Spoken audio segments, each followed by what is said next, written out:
श्री राम के अश्वमेघ यज्ञ के दौरान भ्रमण के लिए छोड़े गए अश्व के साथ शत्रुघ्न के नेतृत्व में भारी सेना थी। कई राजाओं ने यज्ञ का घोड़ा पकड़ा, लेकिन सेना के आगे झुकना पड़ा। घोड़ा राजा वीरमणि के राज्य देवपुर पहुंचा। वीरमणि श्री राम और महादेव दोनों के भक्त थे। उनके पुत्र रुक्मांगद, शुभंगद और भाई वीर सिंह महारथी थे। वीरमणि ने शंकर की तपस्या कर महादेव से राज्य की रक्षा का वरदान लिया था। इस कारण देवपुर महाकाल की नगरी भी कही गई। इधर राम का घोड़ा उनके राज्य में पहुंचा तो वीरमणि के बेटे रुक्मांगद ने उसे बंदी बना लिया। अयोध्या के सैनिकों से कहा कि यज्ञ का घोड़ा उनके पास है, इसलिए वे जाकर शत्रुघ्न से कहें कि विधिवत युद्ध कर अश्व छुड़ा लें। बेटे के इस कार्य से वीरमणि चिंतित हो गए। उन्होंने कहा कि श्री राम मित्र हैं, उनसे शत्रुता का औचित्य नहीं है। तो रुक्मांगद ने कहा कि मैंने उन्हें चुनौती दे दी है, अब बिना युद्ध अश्व लौटना दोनों का अपमान होगा। इस पर वीरमणि भाई वीरसिंह और दोनों पुत्रों के साथ सेना लेकर युद्ध क्षेत्र में आ गए। इधर शत्रुघ्न पूरी सेना लेकर युद्ध को आ गए। हनुमान ने शत्रुघ्न को बताया कि यह नगरी महाकाल रक्षित है, हमें बातचीत से वीरमणि को समझाना चाहिए, न समझा पाए तो श्री राम को सूचित करना चाहिए। इस पर शत्रुघ्न ने कहा कि हमारे रहते श्री राम को युद्ध भूमि में आना पड़े तो अत्यंत लज्जा की बात है। इसके बाद भरत के पुत्र पुष्कल और वीरमणि में भयंकर युद्ध हुआ।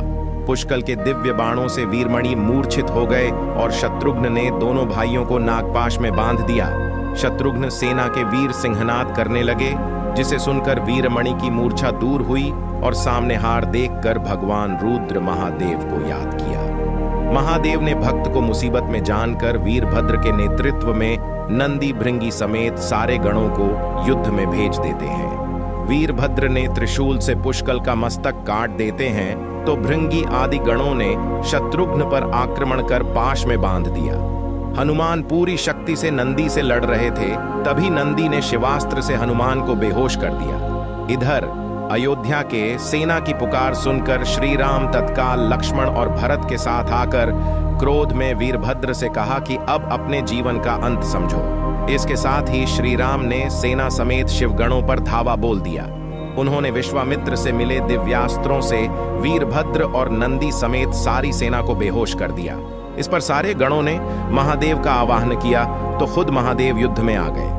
यह अद्भुत दृश्य देखने ब्रह्मा समेत सारे देवता प्रकट हो गए। महाकाल ने युद्ध क्षेत्र में प्रवेश किया तो उनके तेज से श्री राम सेना मूर्छित हो गई। श्री राम ने देखा कि खुद महादेव आए हैं तो शस्त्र त्याग कर भगवान को प्रणाम किया। इस पर भगवान बोले कि हे राम, आप स्वयं विष्णु रूप हैं, आपसे युद्ध की कोई इच्छा नहीं है।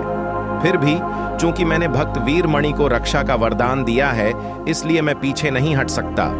इस पर श्री राम ने सारे दिव्यास्त्र महाकाल पर चला दिए, लेकिन संतुष्ट नहीं कर सके। अंत में शिवजी से ही प्राप्त पाशुपतास्त्र प्रयोग कर दिया, जो सीधे महादेव के हृदय में समा गया और भगवान इससे संतुष्ट हो गए। शिवजी ने श्री राम से वर मांगने को कहा तो राम ने भरत के बेटे पुष्कल समेत वीरगति को प्राप्त योद्धाओं को जीवित करने का वर मांगा।